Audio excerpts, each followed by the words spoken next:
Hello दोस्तों, स्वागत है आपका हमारे यूट्यूब चैनल वाइज स्टडी पर। डियर फ्रेंड्स, इंग्लिश के डिटरमिनेट टॉपिक्स के अंदर हम आज का हमारा इम्पोर्टेंट पॉइंट लेके आए हैं ईच एंड एवरी के यूजेस। दोस्तों, ईच एंड एवरी दिखने में जितने सिंपल होते हैं लेकिन उनके रूल्स उतने ही कॉम्प्लिकेटेड हैं। देखो, आज मैं कुछ रूल्स के थ्रू आपको ईच एंड एवरी को समझाने का ट्राई करूँगा, प्रयास करूँगा। देखते हैं आप कितना इनको क्लियर कर पाते हो। पहला ईच एंड एवरी का रूल्स ये है, मैं आपको बताता हूँ कि ईच एंड एवरी के बाद वाला नाउन तथा वर्ब दोनों सिंगुलर आएंगे। नाउन तो सिंगुलर आएगा और वर्ब भी सिंगुलर आएगी। वर्ब सिंगुलर कैसे? जिस वर्ब के साथ एस और ईएस लगा हुआ होता है वह वर्ब सिंगुलर होती है। बिना एस और ईएस फॉर्म वाली वर्ब हमेशा प्लूरल फॉर्म में होती है। ठीक है, तो चलते हैं एग्जाम्पल में। हमारा एग्जाम्पल है, अच्छा, रूल कहता है कि ईच एंड एवरी के बाद वाला नाउन भी सिंगुलर होगा और वर्ब भी सिंगुलर होगी। जैसे एग्जाम्पल नंबर 1 में है कि ईच बॉयज़, यहाँ बॉयज़ लिखा हुआ है, ठीक है, बल्कि रूल कहता है कि ईच के बाद में सिंगुलर नाउन आएगा। फिर यहाँ वर्ब, नाउन के बाद में ईच के बाद में वर्ब भी सिंगुलर आती है लेकिन यहाँ प्लूरल है। तो इट मीन्स ये हो जाता है कि यहाँ पर यह सेंटेंस रॉन्ग है। ठीक है, यहाँ पर यह सेंटेंस रॉन्ग है। दूसरा एग्जाम्पल अपना इसी के साथ है क each boys were present in the room. ठीक है ना, तो यहाँ पर दूसरा एग्जाम्पल सही नहीं होगा क्योंकि लिखने में मेरे से मिस्टेक हो गई। यहाँ पर मेरे को ईच, अच्छा, दोनों सेंटेंस मैंने एक जैसे लिख लिए। Each boys were present in the room, यहाँ पर मेरे को सही लिखना चाहिए था क each boy was present in the room. क्या होगा?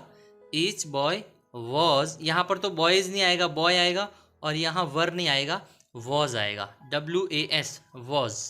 Each boy was present in the room. ठीक है, यह हमारा सेंटेंस सही हो जाएगा। बाय मिस्टेक मैंने दोनों सेंटेंस एक जैसे लिख लिए। अगला रूल है हमारा, देखो, ईच एंड एवरी ऐसे ही नहीं, पूरे रूल देखना आप ईच एंड एवरी के। ठीक है, पहला रूल तो ये है कि इसके बाद वाला हर वर्ब और नाउन सिंगुलर होगा। दूसरा रूल क्या है कि ईच एंड एवरी अगर ऑफ के साथ आता है, जैसे ईच ऑफ के साथ आया, ईच ऑफ के साथ आता है तो उसका नाउन तो प्लूरल हो जाएगा लेकिन वर्ब सिंगुलर आएगी। ये भी आपको याद रखना पड़ेगा क्योंकि एग्जाम में आपको इसी टाइप से पूछेंगे। ईच एंड एवरी का एग्जाम्पल दे देंगे और उसके साथ में कुछ ऐसे ही प्लूरल नाउन दे देंगे, वर्ब भी प्लूरल दे देंगे, कुछ ऐसा दे देंगे और आपके पूछेंगे कि इस एग्जाम्पल के अंदर, इस सेंटेंस के अंदर रॉन्ग क्या है। ठीक है ना, फाइंड द एरर के अंदर बहुत सारे ऐसे क्वेश्चन पूछे जाते हैं। हर कॉम्पिटिटिव एग्जाम के अंदर फाइंड द एरर का क्वेश्चन पूछा जाता है और सभी के लिए यह इंपॉर्टेंट है। तो रूल कहता है कि नाउन प्लूरल हो सकता है लेकिन, हो सकता नहीं, होगा, नाउन प्लूरल होगा लेकिन वर्ब सिंगुलर होगी। तो ईच ऑफ द बॉयज, ठीक है, नाउन प्लूरल है अपना, तो यहाँ प्लूरल है, लेकिन वर्ब प्लूरल नहीं होनी चाहिए। यहाँ पर वर्ब भी प्लूरल हो गई, सिंगुलर वर्ब होती है WAS, वॉज। ठीक है, तो ये हो जाएगा अपना रॉन्ग, यह सेंटेंस अपना हो जाता है रॉन्ग हो जाता है। तो अगला सेंटेंस अपन देखते हैं। अगला एग्जाम्पल है अपना क each of the boys was present in the room. ठीक है, दूसरा वाला रूल्स कहता है कि अगर ईच या एवरी के साथ ऑफ आ जाए तो उसका नाउन प्लूरल हो सकता है लेकिन वर्ब सिंगुलर होगी, जैसा कि इस सेंटेंस में है, और यह एग्जाम्पल अपना सही है। तो दो रूल हो गए अपना, एक तो सिंपल ईच एंड एवरी का जिसमें नाउन और वर्ब दोनों सिंगुलर होंगे, एक दूसरा रूल ऑफ वाला, ईच एंड एवरी के साथ ऑफ अगर प्रीपोजिशन आ रहा है तो उसके साथ नाउन प्लूरल हो सकता है लेकिन वर्ब सिंगुलर होगी। दो रूल हो गए ईच एंड एवरी का। अपना तीसरा रूल है अगला क ईच एंड एवरी के साथ अगर दो नाउन एंड से जुड़कर आए तो भी वर्ब सिंगुलर ही होगी। ठीक है ना, कई बार ऐसा होता है ईच या एवरी के साथ दो नाउन आ जाते हैं, जैसा कि एग्जांपल में आया हुआ है, ईच के साथ बुक एंड मैगजीन दो आए। ठीक है ना, तो अपने अक्सर जनरली इंग्लिश के अंदर क्या रूल होता है कि जब भी कोई दो चीज़ें एंड से जुड़कर आती हैं तो सब्जेक्ट प्लूरल मान लिया जाता है और उसके साथ हेल्पिंग वर्ब प्लूरल लगती है। ठीक है, ऐसा मान लिया जाता है ना, जनरल इंग्लिश में ऐसा होता है, लेकिन अपने यहाँ पर ईच एंड एवरी में ऐसा नहीं होता है। रूल कहता है कि ईच एंड एवरी के साथ अगर कोई दो नाउन या दो से ज़्यादा भी एंड से जुड़कर आए उस कंडीशन में भी आपकी वर्ब सिंगुलर ही आएगी। जैसे ईच बुक एंड मैगजीन, यहाँ वर गलत हो जाएगा, were present in this library. ठीक है, तो होना क्या चाहिए एक्चुअल में, क each book and magazine was present, ये सही है अपना। ठीक है ना, रूल कहता है कि वर्ब आपकी सिंगुलर ही आएगी भले ही दो नाउन एंड से जुड़कर आए। समझ में आ गई? तो यह सेंटेंस नंबर 2 अपना सही हो जाएगा, पहला वाला एग्जाम्पल गलत है। तो ईच एंड एवरी को लेकर अपना अगला रूल है कि यहां तक कि, रूल कहता है कि यहां तक कि खुद ईच एंड एवरी भी एंड से जुड़कर आ जाए तो भी सेंटेंस में नाउन और वर्ब सिंगुलर ही आएंगे। कई बार क्या होता है कि सेंटेंस में किसी एक्शन या फिर किसी चीज को दबाव देकर, जोर देकर बताना होता है। ठीक है ना, जैसे हिंदी में भी ऐसे सेंटेंस होते हैं, जैसे यह पेन मेरा ही है। एक तो कहता है यह मेरा पेन है, सिंपल है, एक कहता है यह पेन मेरा ही है, तो दबाव हो गया ना बात में थोड़ा सा। तो ईच एंड एवरी भी कई बार सेंटेंस में दबाव देने का काम करते हैं। ठीक है, और वो एंड से जुड़कर आते हैं। तो सेंटेंस में ईच एंड एवरी भी खुद भी एंड से जुड़कर आ जाए तो भी उस कंडीशन में नाउन भी सिंगुलर रहेगा और वर्ब भी सिंगुलर रहेगी। ठीक है ना, समझ में आ गई? तो यहाँ ईच एंड एवरी एंड से जुड़ा हुआ है, यहाँ सोल्जर्स प्लूरल आ गया, हैव वर्ब भी प्लूरल है। ठीक है ना, टेकन दिस पोजीशन, तो यहाँ पर नाउन और वर्ब दोनों प्लूरल है। इस कंडीशन से यह सेंटेंस अपना गलत है। प्लूरल नाउन हो सकता है ईच एंड एवरी के साथ कब, जब आपको सेंटेंस ऑफ से जुड़ा हुआ मिलेगा। यहाँ पर ऑफ भी नहीं है, तो यहाँ पर कब कैसे सही होगा कि ईच एंड एवरी भले ही एंड से जुड़ा हुआ होगा, उस कंडीशन में भी उनका नाउन भी सिंगुलर होगा और हेल्पिंग वर्ब भी सिंगुलर होगी। उस कंडीशन में वह एग्जाम्पल सही माना जाएगा। तो यहाँ पर एग्जाम्पल सेकंड अपना राइट आंसर है। एक मिनट, एग्जाम्पल सेकंड अपना राइट है और एग्जाम्पल फर्स्ट अपना गलत है। Each and every soldier has his position. ठीक है ना, ये हिज का भी बहुत अच्छा रोल है इसके अंदर, क्योंकि ये दोनों सिंगुलर है तो यहाँ पर प्लूरल नहीं आएगा, यहाँ देयर नहीं आएगा, यहाँ पर भी हिज ही आएगा। तो यह था अपना ईच एंड एवरी का यूजेस। देखते हैं अगला पॉइंट अपना है, वैसे देखते हैं टाइम अपना 7 मिनट हुआ अभी तक, चलो क्लास चला लेते हैं। इंग्लिश ग्रामर के अंदर एक और इम्पोर्टेंट टॉपिक है लिटिल एंड फ्यू का। आपको पता होगा लिटिल को लेकर अ little, the little, little, a little, the little, few, a few, the few, ऐसे वर्ड आते हैं ना। ये अपने को एग्जाम में कहाँ यूज़ करने होते हैं, कैसे यूज़ करने होते हैं, कभी ये अपने को आज तक क्लियर ही नहीं हुआ। भाई मैं मेरी खुद की बात बताऊँ, जब तक मैंने 12th क्लियर कर ली, ग्रेजुएशन पूरी आधी क्लियर कर ली, तब तक मेरे को खुद को आइडिया नहीं हुआ कि इसको ये वास्तव में यूज़ कब होंगे, कैसे होंगे। फिर एक दिन ऊपर वाले भगवान का चमत्कार हुआ और समझ में आ गया। ठीक है, वही चमत्कार मैं आपको आगे फॉरवर्ड कर रहा हूँ। शायद ईश्वर की कृपा आप पे भी बनी रहे। तो यह जिन स्टूडेंट्स को आज तक लिटिल और फ्यू के अंदर आज तक प्रॉब्लम हो रही है, उनकी ये दिक्कत मैं आज ही क्लियर कर लूँगा। ठीक है, जैसे यहाँ पर मैंने लिटिल, अ लिटिल और द लिटिल को अलग से समझाया है और उसके बाद में फ्यू, अ फ्यू और द फ्यू को अलग से समझाया है। ठीक है, फिर उसके बारे में हल्की छोटी मैंने उनके नीचे बारे में थोड़ी जानकारी भी दी है और फिर लास्ट में उनके बारे में मैंने एग्जाम्पल दी है। तो अपन करते हैं यहाँ से शुरू का। सबसे पहले मैं बताता हूँ लिटिल एंड फ्यू के बारे में। सबसे पहले शुरुआत करता हूँ लिटिल से। ठीक है, देखो लिटिल के वैसे इंग्लिश के अंदर 2 मीनिंग होते हैं। एक तो लिटिल का मतलब होता है थोड़ा सा, जो अपना यह चैप्टर है। ठीक है, थोड़ा सा। एक लिटिल का मतलब होता है छोटा। एक लिटिल का मतलब क्या होता है? छोटा। उसके बारे में अपन यहाँ नहीं पढ़ेंगे। वो दूसरा अर्थ है, वह एक एडजेक्टिव मतलब साइज को लेकर एडजेक्टिव है, उसका यहाँ पे कोई रोल नहीं है। मैं यहाँ पर आपको लिटिल को पढ़ाऊंगा थोड़े से को लेकर, उसका अर्थ थोड़ा सा। ठीक है, अब पहली बात तो यह कि लिटिल का प्रयोग हमेशा अनकाउंटेबल के लिए होता है, चाहे वो अ लिटिल हो या द लिटिल हो। लिख ले जाए, मैंने यहाँ लिखा नहीं है। ठीक है ना, कंप्यूटर में मेरे को कुछ लिखने में दिक्कत हुई, यहाँ पर सही वो सेट नहीं हो रहा था इन तीनों के लिए। आपको मैं बता दूं कि वह हमेशा अनकाउंटेबल के लिए यूज़ होता है। ठीक है, अनकाउंटेबल के लिए। अब अनकाउंटेबल है तो सिंगुलर और प्लूरल की तो बात ही नहीं बनती, क्योंकि सिंगुलर और प्लूरल तो काउंटेबल में आते हैं, अनकाउंटेबल में सिंगुलर और प्लूरल नहीं आते हैं। तो अपने ये लिटिल, अ लिटिल और द लिटिल हमेशा अनकाउंटेबल के लिए यूज होंगे। जैसे मैंने यहाँ पर दूध को लेकर एग्जाम्पल दिया है, ठीक है। अब मैं आपको डायग्राम से बताऊं कि लिटिल का प्रयोग कहाँ होता है। सबसे पहले मैं बताऊं लिटिल का प्रयोग क्या होता है कि सपोज करो कोई एक बर्तन है और वो बर्तन खुद छोटा सा ही है। यहाँ समुद्र जितने बड़े चीज़ की बात नहीं हो रही है, तालाब जितनी बड़ी चीज़ की बात नहीं हो रही है, क्योंकि लिटिल का मतलब भी थोड़ा सा ही है ना।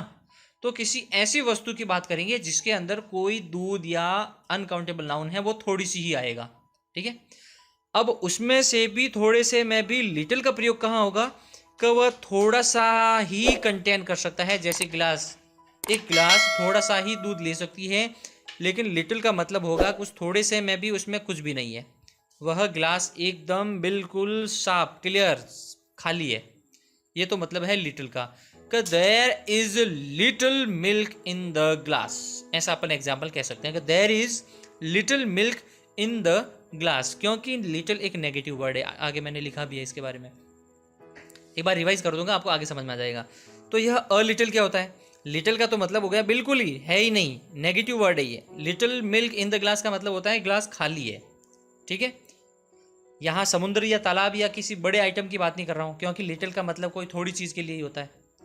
फिर दूसरा मतलब है मेरा यहाँ अ लिटिल से, तो अ लिटिल का मतलब होता है कि कोई थोड़े से सामान वाली चीज़, सब जैसे सपोज करो ग्लास या फिर कोई बर्तन, वो थोड़ा सा ही भरा हुआ है, इतना सा ही भरा हुआ है, बाकी खाली पड़ा है, ठीक है ना। ये वाला जो रेड मैंने लाइट किया है वो तो है भरा हुआ, और बाकी जो ये इतना जोन है ये है खाली। मतलब इस थोड़े से बर्तन में ही, थोड़े से बर्तन में ही जिसमें सिर्फ थोड़ा सा ही आता है, उस बर्तन में भी सिर्फ थोड़ा सा ही दूध है। मतलब मेरे कहने का कि अगर एक ग्लास है इतना बड़ा, तो उसमें से भी सिर्फ थोड़ा सा ही दूध है। इस थोड़े से दूध वाली गिलास में भी थोड़ा सा ही दूध है, तो उसका मतलब होता है अ लिटिल। तो there is a little milk in the glass, समझ में आ गई। और द लिटिल का मतलब होगा कि जितनी ग्लास की कैपेसिटी है, जितनी ग्लास की कैपेसिटी है वो पूरी भरी हुई है।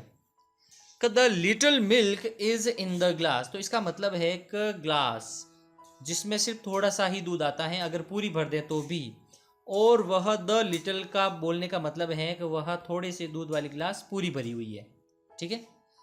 अ लिटिल का मतलब ग्लास में दूध है ही नहीं, बिल्कुल खाली है। सॉरी, लिटिल का मतलब ग्लास में दूध है ही नहीं, बिल्कुल खाली है। अ लिटिल का मतलब कि ग्लास की जितनी कैपेसिटी है लेकिन उसके अंदर दूध थोड़ा सा ही है, इतना सा ही भरा हुआ है, ठीक है। और द लिटिल का मतलब कि ग्लास की जितनी कैपेसिटी है वह उतनी पूरी भरी हुई है, जितनी उसकी कैपेसिटी है पूरी भरी हुई है। तो यह होता है little, a little, the little. There, अच्छा हम तीनों के एग्जांपल दे दूं। अगर मैं कह दूं कि there is little milk in the glass, तो मतलब ग्लास बिल्कुल खाली है, जीरो, शून्य बटा सन्नाटा, कुछ भी नहीं अंदर। अ लिटिल का मतलब है कि ग्लास थोड़ी सी भरी हुई है, और द लिटिल का मतलब ग्लास की जितनी कैपेसिटी है वह पूरी भरी हुई है, ठीक है। और यह पहली बात little, a little, the little, ये तीनों वर्ड हमेशा अनकाउंटेबल के लिए ही होते हैं, जैसे दूध, कैरोसिन, पेट्रोल, ठीक है ना। There is a little petrol in the tank, तो उसका मतलब है कि अपनी गाड़ी के टैंक के अंदर थोड़ा सा ही पेट्रोल है। अगर मैं कह दूं कि there is little petrol in the tank, मैंने अ या द नहीं लगाया, तो उसका मतलब पेट्रोल टैंक बिल्कुल खाली है, अंदर कुछ भी नहीं है, ठीक है। और the little petrol is in the tank, इसका मतलब पेट्रोल टैंक भरा हुआ है, ठीक है।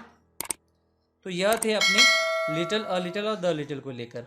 अब मैं आपको दूसरा यूज बताता हूँ फ्यू, अ फ्यू और द फ्यू को लेकर। तो पहली बात तो यह कि फ्यू, अ फ्यू और द फ्यू, यह तीनों हमेशा सिर्फ और सिर्फ प्लूरल के लिए ही होते हैं, सिंगुलर के लिए नहीं होते हैं। अच्छा, अब सिंगुलर प्लूरल की बात आ गई, तो इसका मतलब ये तो फिक्स है कि यह काउंटेबल है, काउंटेबल है, इसीलिए यह तीनों प्लूरल के लिए ही होंगे, सिंगुलर के लिए कभी नहीं होगा। हमेशा इनके साथ जो नाउन आएगा वह प्लूरल नाउन होगा, सिंगुलर कभी नहीं होगा। ऐसा आप नोट्स बनाते चलो, वीडियो को बीच बीच में पॉज कर लो और उसके लिए अपने नोट्स लिखते रहो, ठीक है, बढ़िया रहेगा आपके लिए। तो यूज़ बता दूँ आपको। अब सपोज करो मैंने उदाहरण लिया है क्लास में बच्चों को लेकर। किसको लेकर?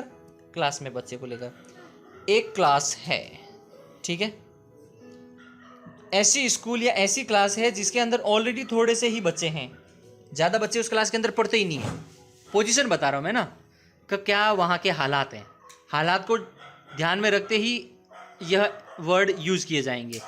अब बात यह है कि उस क्लास के अंदर थोड़े से ही बच्चे हैं। पहली बात तो जैसे सपोज कर लो किसी स्कूल के अंदर टोटली 13 बच्चे ही पढ़ते हैं, टोटली 13 बच्चे ही हैं एक क्लास के अंदर, ठीक है। तो भाई साहब आज भले ही मंडे है या पढ़ाई का दिन है, लेकिन उस क्लास के अंदर एक भी बच्चा नहीं है। उस क्लास के अंदर जो थोड़े से बच्चे हैं उनमें से एक भी नहीं है, जो थोड़े से बच्चे हैं उनमें से एक भी नहीं है। तो अपन कहेंगे there are few students in the class. देखो पहली बात तो फ्यू हमेशा प्लूरल के लिए आता है, इसलिए मैंने हेल्पिंग वर्ब भी आर यूज़ की, और स्टूडेंट सिंगुलर नहीं बोला, मैंने इसको प्लूरल बोला कि there are few students in the class, ठीक है। ये हो जाएगा अपना फ्यू के लिए। अब दूसरा यूज़ है अपना अ फ्यू, जिसका मतलब है कि उस क्लास के अंदर जो 13 थोड़े से बच्चे हैं उसमें से सिर्फ 3 या 4 ही आए हैं, ठीक है ना। तो मैं कहूँगा there are a few students there are a few students in the class. समझ में आ गई? का मतलब 13, एक तो 13 है जो ऑलरेडी थोड़े ही हैं, उन थोड़े से में से भी थोड़े से ही आए आज। टोटली जो थोड़े से हैं उन टोटली थोड़े से में भी आज थोड़े बच्चे ही आए हैं, तो उसका मतलब हो जाएगा अ फ्यू। अगला यूज है अपना द फ्यू को लेकर। द फ्यू को अब आप समझ ही गए होंगे कि द फ्यू का कैसे यूज होगा। The few students in the class, the few students in the class are present today, ठीक है। तो द फ्यू का मतलब है कि जितने भी जो 13 बच्चे थोड़े से बच्चे हैं वो सारे के सारे आज प्रेजेंट हैं, या फिर इसका कैसे भी लेकर अपन एग्जाम्पल बना सकते हैं, ठीक है। अच्छा सिंगुलर है या सॉरी ये इनका क्या यूज होता है, मैंने नीचे एक डायग्राम बनाकर आपको समझाया है। क्या होता है क लिटिल और फ्यू ये दोनों नेगेटिविटी शो करते हैं कि बिल्कुल जीरो, कुछ भी नहीं है ही नहीं, ठीक है। अ लिटिल या अ फ्यू, अ लिटिल या अ फ्यू का मतलब है कि जो कुछ भी थोड़े से हैं उसमें से भी थोड़े से ही आए, कि टोटली जो 13 है उसमें से भी थोड़े से, या टोटली जो ग्लास की कैपेसिटी है उसमें भी थोड़े सा ही, ठीक है ना, वो होता है अ लिटिल या अ फ्यू। और द लिटिल और द फ्यू का मतलब है कि जितने कितने भी जो थोड़ा सा है उनमें से वो सारे पूरे, मतलब क्लास में जो थोड़े से बच्चे हैं वो पूरे, या ग्लास की जो दूध की कैपेसिटी है वो पूरी, ठीक है ना। तो ये हो जाता है इनका मीनिंग। कुछ एग्जाम्पल अब आपको मैं बताऊं, जैसे कि I am sorry I have few friends. Example है I am sorry I have few friends. तो इसका मतलब देखो पहली बात फ्यू किसके लिए आया, फ्रेंड जो काउंटेबल है, तो मैंने बताया था कि few a few the few हमेशा काउंटेबल के लिए आते हैं और उनके साथ वाला नाउन हमेशा प्लूरल होगा, जो कि यहाँ पे है। टाइम देख लो अपना कितना टाइम हो गया, अरे यार 18 मिनट हो गए। चलो कोई बात नहीं, मैं आपको इसको शायद मेरा एक्सप्लेनेशन आपको पसंद आया होगा और इसी कारण मैंने इसको थोड़ा डिटेल में बताया, इस वजह से वीडियो थोड़ा लंबा हो गया। आप इसको थोड़ा देख लीजिएगा लास्ट तक। तो कहाँ था मैं, हाँ, तो फ्रेंड्स अपना प्लूरल है और फ्यू के साथ हमेशा प्लूरल नाउन आता है, और ये एग्जाम्पल भी अपना सही है, ठीक है। तो यहाँ आई हैव फ्यू फ्रेंड्स का मतलब है कि उसके एक भी फ्रेंड नहीं है, जीरो, बिल्कुल दोस्त है ही नहीं उसके, जीरो, एक भी नहीं है, कन्फर्म आप मान लो, इसका यही मतलब होता है, ठीक है। एग्जाम्पल नंबर 2 है अपना ही इज़ अ सेंसिबल मैन। देखो यहाँ सेंसिबल के मैन का मतलब होता है समझदार व्यक्ति। 2 वर्ड होते हैं, इसके लिए मैं एक छोटा सा वीडियो बना दूंगा, 1 मिनट का वीडियो, कि सेंसिबल क्या होता है और सेंसिटिव क्या होता है।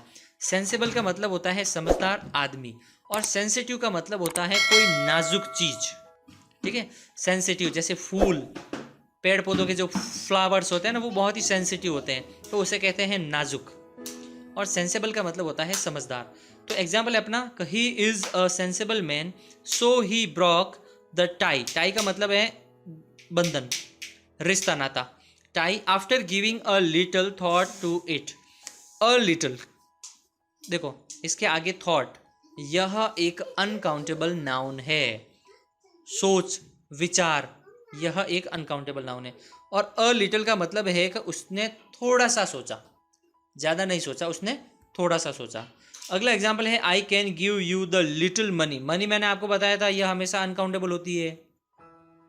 अपनी प्रीवियस की क्लासेस में आपको बता रखा है कि money is an uncountable noun. तो I have the little, the little मतलब मेरे पास जितने कितने भी, जो ज़्यादा है तो नहीं, थोड़े से ही है, ज़्यादा तो नहीं है लेकिन थोड़े सी हैं। जब से सब मेरे पास कुल मिला के नोट, रेजगी, चिल्लर वगैरह सब मिलाकर 77 रुपीज़ ही बने, ठीक है ना। और वो सारे के सारे मैंने आपको दे दिए। I can give you the little money, the little मतलब जो जितना कितना भी थोड़ा सा मेरे पास है वो सारा मैं आपको दे सकता हूँ। That I have, I can give you the little money that I have, ठीक है ना, वो सारा का सारा मैं आपको दे सकता हूँ। अगला अपना मीनिंग है, एग्जाम्पल है the few intelligent students are absent today. Class के अंदर पहली बात तो इंटेलिजेंट स्टूडेंट थोड़े से ही है, ठीक है। उन थोड़े से स्टूडेंट में भी आज द फ्यू का मतलब पूरे के पूरे few, the few students, the few intelligent students are absent today. तो ये अपना एग्जाम्पल हो जाएगा कि क्लास के अंदर जितने कितने भी जो थोड़े से ही इंटेलिजेंट स्टूडेंट हैं वो पूरे के पूरे आज नहीं आए, अपसेंट है। तो इस प्रकार से आई होप, मैं आशा करता हूँ कि आज का सेशन आपको जरूर पसंद आया होगा, जिसके मैंने अंदर ईच एंड एवरी प्लस दूसरा few, a few, the few और little, a little, the little के बारे में डिटेल से जानकारी दी। प्लीज़ अगर आपको मेरा क्लास पसंद आए तो मेरे चैनल को सब्सक्राइब जरूर कीजिएगा, वीडियो को लाइक कीजिएगा। इससे हमें बेनिफिट तो कुछ भी नहीं लेकिन मोटिवेशन जरूर मिलता है कि हाँ, हमारे द्वारा बनाई हुई चीज़ें कुछ इंसानों के लिए, कुछ लोगों के लिए बहुत अच्छे से काम आ रही है। Till then take care, see you, goodbye, next class.